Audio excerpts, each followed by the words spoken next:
Hi, thanks for gardening with me. I'm Melissa, and today I'm working in the vegetable garden. I'll take you a little tour around before I get started and just let you see what's growing, what looks good, maybe what issues that I've had so far.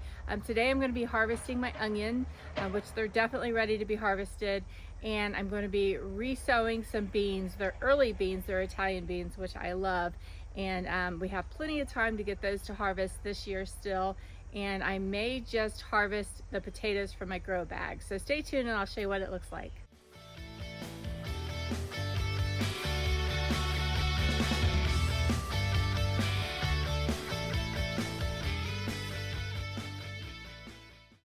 So before we get into the thick of it today, I want you to know that they're building a barn catty corner from me. So if you hear a lot of hammering and construction, that's what's going on there. But this is the black cherry tomatoes that I decided to go up the arbor this year, and we have just been picking fruit off of it nonstop. And as you can see, there's just tons more coming, and it has gone all the way to the top. Ooh, right into the sun, sorry about that. But it's coming back down the other side already. So it's a fourth of the way down the other side, and my cucumbers, which I totally expected to overtake the tomatoes, isn't even 3/4 of the way up yet. Not sure why, but I do have a little bit of spot going on here, which isn't that big of a deal, but the reason is it was just all kind of clustered together down there before they could start going up the arbor. So next year maybe I need to put a little bit of chicken wire underneath the bottom, so they have something to grab on to grow up before they get to where they can attach to the arbor. I also had sweet potato. No, it wasn't sweet potato, it was a regular potato there that volunteered from last year, and so that kind of made it a little more congested than the cucumbers like to be. So now that those, you can tell that the potato has completely died back. I've been harvesting as I go. I've already got a few potatoes out of there, but I don't want to get super close in there to harvest the rest of them and disturb the roots of the cucumber. So I'll just wait until the end of the season with that. No big deal. And then, but hopefully right now the cucumber just will really take off because it's really attached everywhere on the arbor now and getting plenty of sunshine, as you can see. I have not harvested any of my fruit yet today or vegetables, because the grandkids are coming over today and they love to do that. So I'm kind of saving them. This one definitely could use a little more staking up at the top, but it's just loaded with tomatoes. And then the one over here, which was supposed to only get 3 to 4 feet tall, has gotten so tall that I've had to attach that to the arbor as well. Hopefully they play nice together and it won't be an issue, but you can see it's just loaded with fruit as well. And I've been harvesting off of that pretty much every day. So here we have basil, which is doing really good. And basil is a great herb to grow right next to your tomatoes. They just do really well together. This is the bean patch that I already have going on right now, and we have harvested quite a few beans out of here, but we want more because I wanted canned beans for the whole winter. This is my Proven Winners Garden Gem, and as you can see, that's doing really well. It's still got fruit all over it, and we've been plucking tomatoes off of that almost every day. So I don't think there's going to be anything ripe on there for a few days still. And then this is my volunteer sweet potatoes from last year. I'm grateful that I missed some, because if I didn't, I wouldn't have any sweet potatoes this year, because I couldn't find any sweet potato slips this year. So it's great that I have that. As you can see, they're very healthy, very abundant. I'm sure that there's going to be quite a few sweet potatoes under there. I don't know if there'll be enough to last us throughout the winter, but still quite a few. This is all my carrots, and we've been harvesting them as we go. I plant them kind of thick and just kind of harvest them as we go, but they're doing really well. And then I still have some beets in here. That's what all this leafy greens are that looks like, in purple, it looks like it is lettuce, but it's actually beets. And there's some big, beautiful beets in there. Here, we'll take one out right here and show you.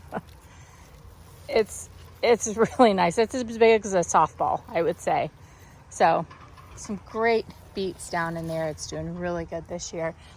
I could have planted some more right here, but I wanted to give the sweet potato vine plenty of room to roam. And so I went over here in my strawberry patch and planted some beets there as well. And they're doing really well. I'll tell you something that I have dealt with a lot this year is mold spores in the mulch. That's what that is. It's this mold that just comes bubbling up. So let me know if you've had to deal with any of that mold in your mulch that you've got. This isn't even, I don't think this is fresh. No, it might be some fresh mulch from this year. But yeah, I've never had it happen quite so much as it's happened this year. Strawberry patch is doing great.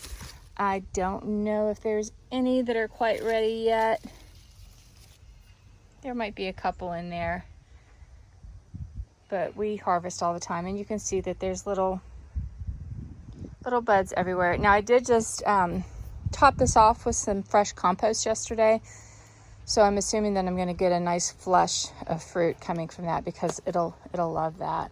Over here you can see the asparagus. This is what asparagus does. So you harvest your first asparagus, and then after they start getting a little more thin, you let them go, and they grow up like this, and that's what feeds the roots for next year's crop. They also produce seed pods, which is what this is, and they'll just throw seeds everywhere. I think I had, I don't know, I may have pulled them. I had some random ones growing up in weird places, but so that's what those do. And now I do have one out here, and it also has one growing out here, and those are purple asparagus. Those are really good. This tomato plant's doing wonderfully.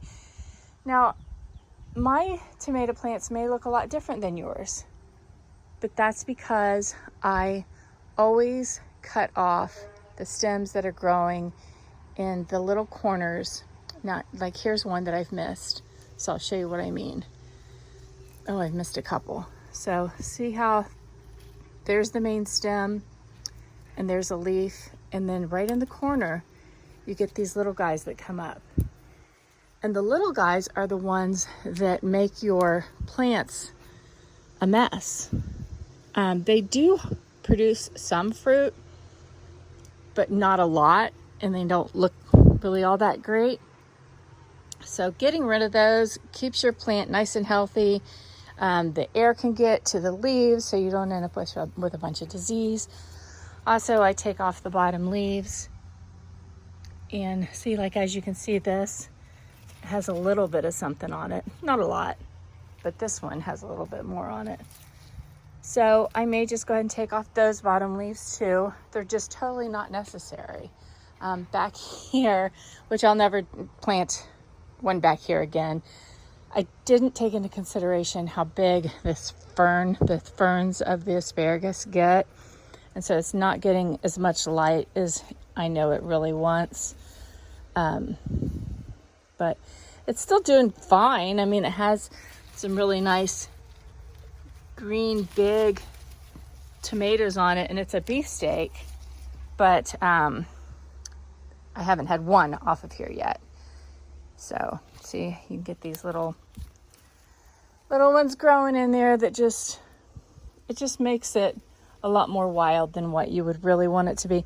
But I have it on this tomato cage that's definitely not big enough. So what I thought I would do is just attach it over here and see if it'll just run all over that.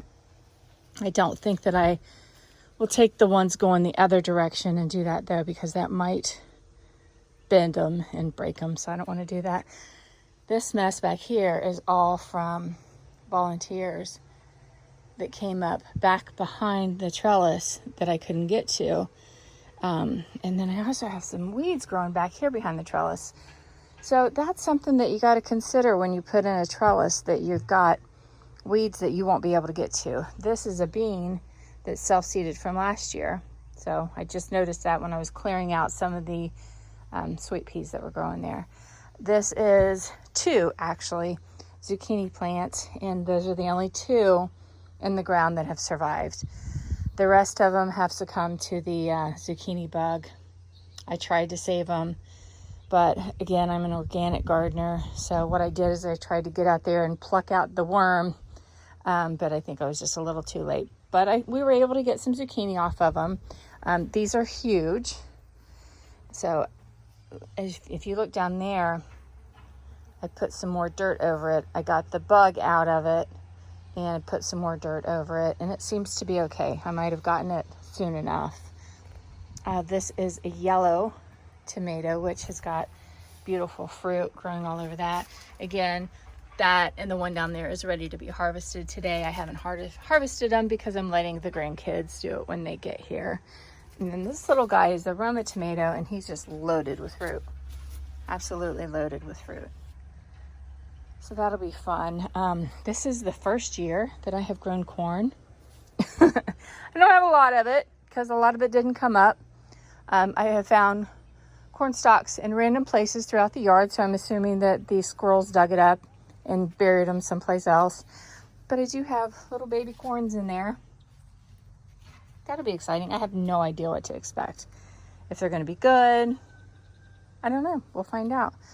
Kale is doing really well right here. This is peas that obviously, you know, peas don't like a lot of heat. So they're struggling a bit back there. But if you would look at it from this side, you wouldn't know anything was wrong. I still have fruit on there.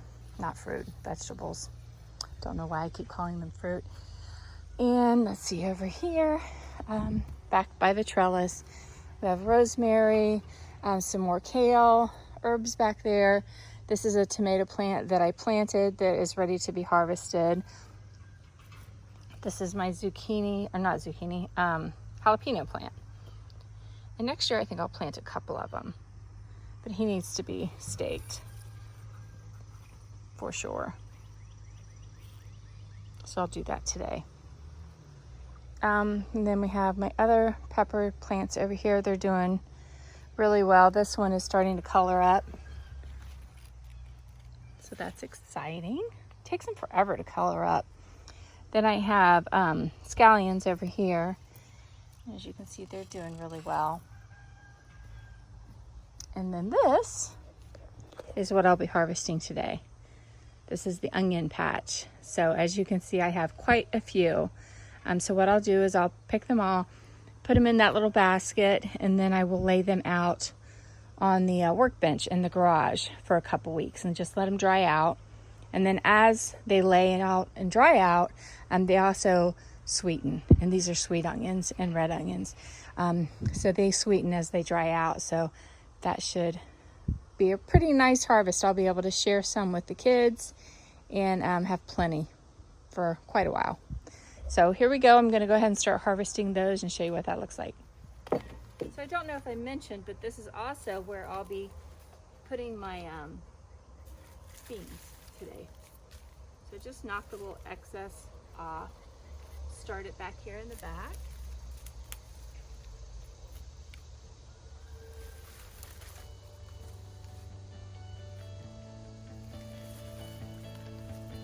Nice big one.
noticed while I've gone through here, but I've picked 2 weeds. So that's one reason why I like to plant things so thick, and another reason why I really love raised bed gardening. My garden that I have on the ground over there, I pick weeds from that all the time.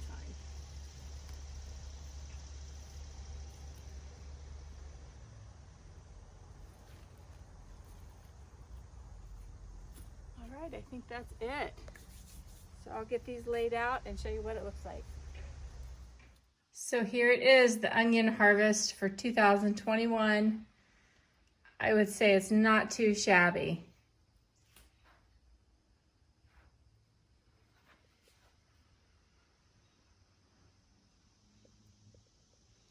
A couple little baby ones over there. So I have it set out on my workbench in the garage, and that way it's up off the ground. It can get some good airflow. You don't want to cram them all in a bucket someplace and put them right in your basement. You want to lay them out so that they can dry, and we'll have the doors open during the day here, and just let them dry out. They look beautiful. I also wanted to show you I have some garlic that I have already harvested, and they are completely dry, so I can go ahead and cut the tops off of those and put them inside. And I would like to keep one of them to reseed next year, but I really didn't plant that many. So next year I'm going to plant a lot more, and then I'll be able to just keep one of these, a whole clove, break it apart, and then plant that in the ground so I can have garlic for years to come and not have to rebuy them every year. But I think that this is pretty exciting. There's some nice big ones in there, like this is huge. And they're sweet onions. And then I have some itty bitties in there too. And that's just because I planted them so thick. But lots of onions from a small space in the garden. Now let's go harvest some potatoes. So one of the things that's nice about this grow bag is it has this little pouch on the bottom. You can see that or not, but it has this pouch on the bottom so you can access your produce from down here, which is really nice. See that? Ooh, there's 1, 2, they're not very big.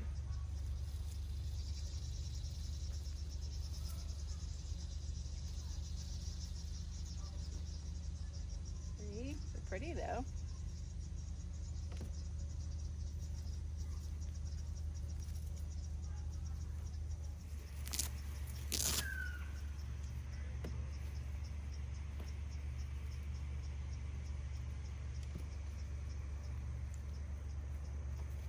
Getting quite a few, but none of them are very big.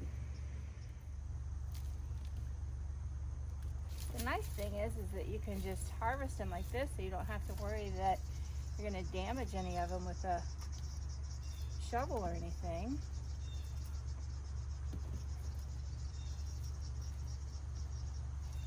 So I have 2 more bags that have potatoes growing in them. So I think I'm going to leave them to go a bit longer and see if I get more potatoes out of those. I'm getting plenty, but they're just not very big.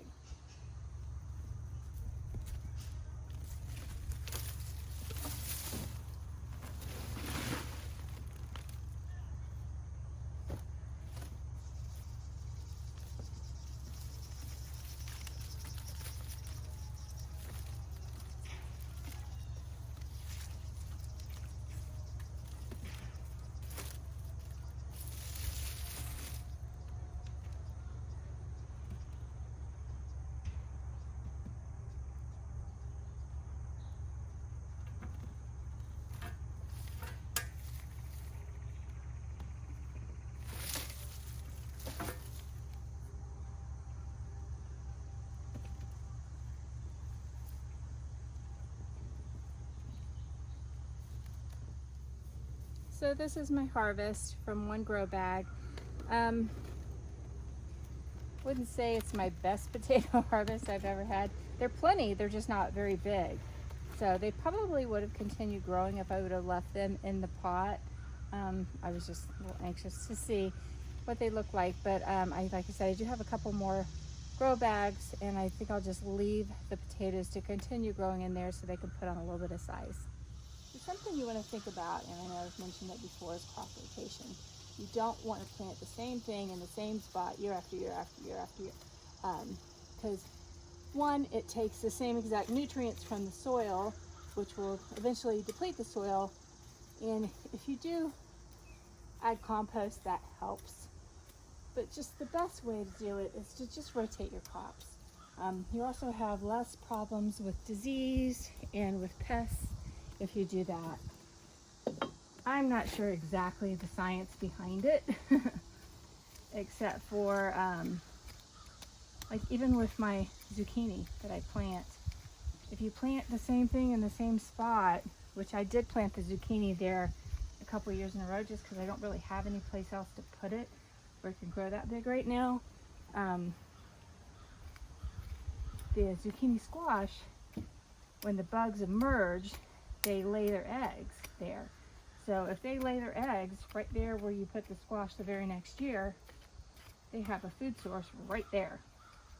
And so they will start attacking them just almost as soon as you get them in the ground, which is what happened to me this year. I did get some zucchini, but I would have got a lot more had I planted them someplace else. Now I do have some in a grow bag, and then I have one more in another place in the garden, and then I have the two that are still left here. So I'll continue to get zucchini, but yeah, next year I'm just not going to plant any right there at all. What I'm going to put in here is the organic soil builder bump across from Master Nursery. I use this all the time because I think it just works so great. I would normally put some Biotone starter fertilizer in here as well. I'm out of that right now, so, but that's no big deal to just come back later and sprinkle it over the top, and it'll work just as fine. I don't have a whole lot of this even, but it should be plenty for the beans.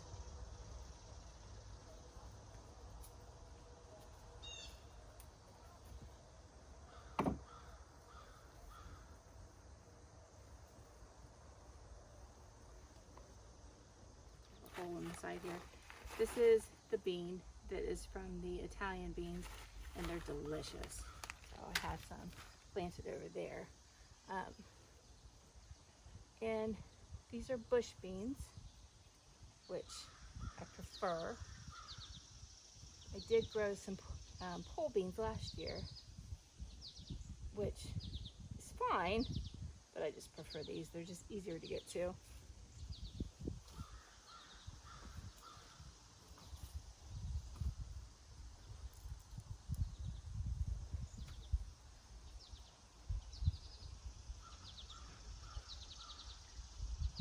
I don't pay as much attention to spacing as maybe I should.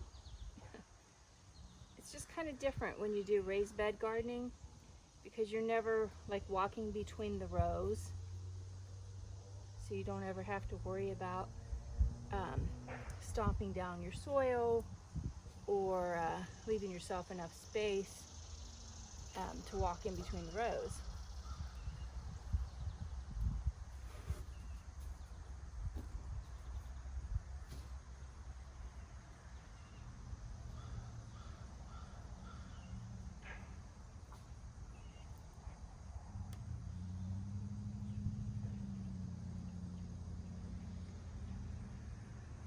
However, I have to say that I do pretty much every time I plant think, oh, I should have left myself a little more room between plants.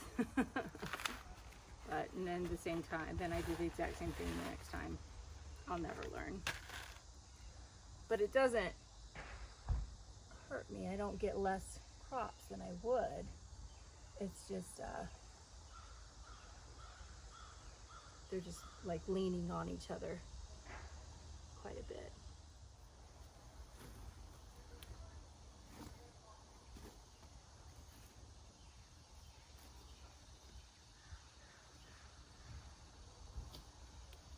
And you can see the soil is just so nice. I don't need a tool to work the soil. I can just move it around by hand.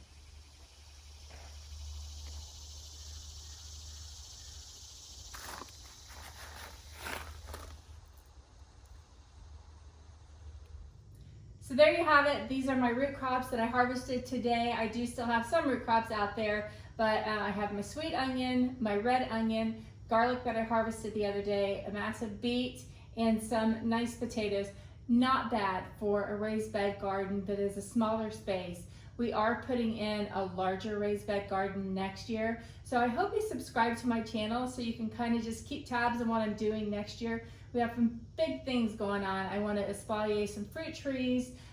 Like I said, we're just going to make a massive garden. I also have a barn in the back that I'll be moving and creating a potting shed, which is something that I've always wanted. So just keep watching, subscribe to my channel. Also hit that notification button so you get notified when I do have new videos that come out. A lot of exciting things going on in the future. But in the meantime, thank you so much for gardening with me. God bless and have a great week.